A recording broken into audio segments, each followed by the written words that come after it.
आप देख रहे हैं अनहोनी। अनहोनी में आज की कहानी हमारे साथ शेयर की है भावेश जी ने। तो चलिए बढ़ते हैं आज की इस कहानी की ओर। साल 1998 वो साल मेरे लिए कुछ इस तरह गुजरा कि आज तक मैं उस साल को भूल नहीं सका और ना ही अपने जीते जी कभी भूल पाऊंगा। उस समय मेरी उम्र महज 18 या 19 साल की रही होगी। तब मैं अपने दो दोस्तों के साथ एक गेहूं के गोदाम में काम किया करता था। मेरे दोनों दोस्त मेरे ही घर के अगल बगल के थे, तो मैं उन्हीं के साथ आना जाना किया करता था। हमारे गांव से गोदाम काफ़ी दूरी पर था, तो हमें वहां आने जाने में करीबन आधे घंटे का समय लगता था, वो भी साइकिल से। उन दिनों मेरी खुद की साइकिल नहीं थी, तो मैं अपने दोनों दोस्त पिंटू और माधव के ही साइकिल से आना जाना किया करता था।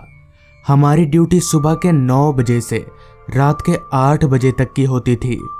घटना आज से काफ़ी साल पहले का होने के कारण उस समय रात के 8 बजना यानी काफ़ी रात, जिस वजह से रात को काम से घर आते वक्त हमें रास्ते पर कोई भी नहीं दिखता था। उस समय हमारे गांव में बिजली की भी कोई सुविधा नहीं थी, तो रात के वक्त सारा माहौल एकदम वीरान सा हो जाया करता था। दरअसल हुआ कुछ यूं था कि वो ठंड की एक कड़कड़ाती रात थी। जब हम तीनों दोस्त काम से छुट्टी मिली तो हम गोदाम से बाहर निकलते ही मैंने जब घड़ी में वक्त देखा तो वक्त हो रहा था रात के 8:05 का, जिस पर मैंने अपने दोस्तों से कहा, यार आज ठंड काफ़ी ज़्यादा है, जल्दी घर चलो। इस पर मेरे दोस्त माधव ने कहा, हाँ यार सच कहा तूने, आज ठंड वाकई में बहुत ज़्यादा है। जिसके बाद हम वहां और खड़े ना रहकर अपनी साइकिल निकालकर घर की तरफ आगे बढ़ने लगे। रात काफ़ी हो गई थी, जिस कारण पूरा रास्ता वीरान सा हो गया था।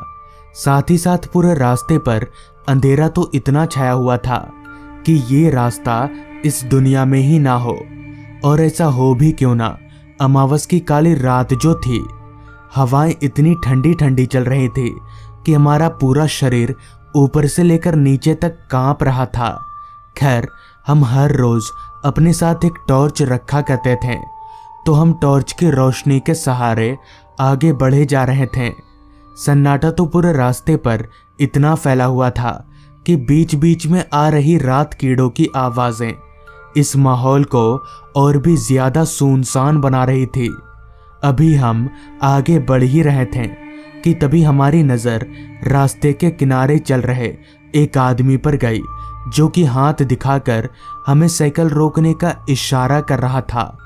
देखने से तो वो आदमी हमारे ही गांव का लग रहा था। इस पर हमने साइकिल को ठीक उस आदमी के पास रोका, तो साइकिल रोकते ही उस आदमी ने कहा, भाई साहब आप लोग क्या मुझे थोड़ा आगे तक छोड़ देंगे?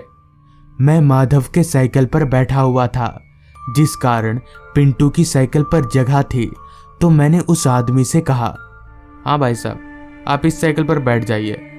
तो मेरे इतना बोलते ही वो आदमी पिंटू की साइकिल पर चढ़कर बैठ गया। जिसके बाद हम वापस से आगे बढ़ने लगे कि तभी पिंटू की साइकिल पर बैठा वो आदमी जोर जोर से रोने लगा। तो उसे अचानक रोता हुआ देख मैंने उस आदमी से कहा, क्या बात है भाई साहब, आप रो क्यों रहे हैं? इस पर उस आदमी ने जवाब दिया, भाई आप सब तो अपने अपने घर जा रहे हो, मगर मैं अब कभी अपने घर नहीं जा सकता। मेरे काफ़ी पूछने पर उस आदमी ने बताना शुरू किया, आज सुबह सुबह जब मैं अपने घर वापस लौट रहा था तो मेरी टक्कर एक ट्रक से हो गई। ट्रक के चपेट में आते ही मौकाए वारदात पर ही मेरी मौत हो गई। उस आदमी के इतना बोलते ही हमने जब उसकी तरफ देखा तो उसका पूरा शरीर कुचला हुआ नजर आने लगा। ये देखकर हम समझ गए कि ये इंसान नहीं बल्कि भूत है, मगर उस भूत ने हमें कोई नुकसान नहीं पहुंचाया और तुरंत हवा में धुआं हो गया। जिसके बाद हम जल्दी से अपने घर आ गए। तो दोस्तों, ये थी आज की कहानी। अगर आपको ये कहानी पसंद आई हो तो चैनल को ज़रूर सब्सक्राइब कर लें। तो मैं आपका दोस्त आर्यन जल्द ही मिलूँगा आपसे ऐसी ही एक कहानी के साथ।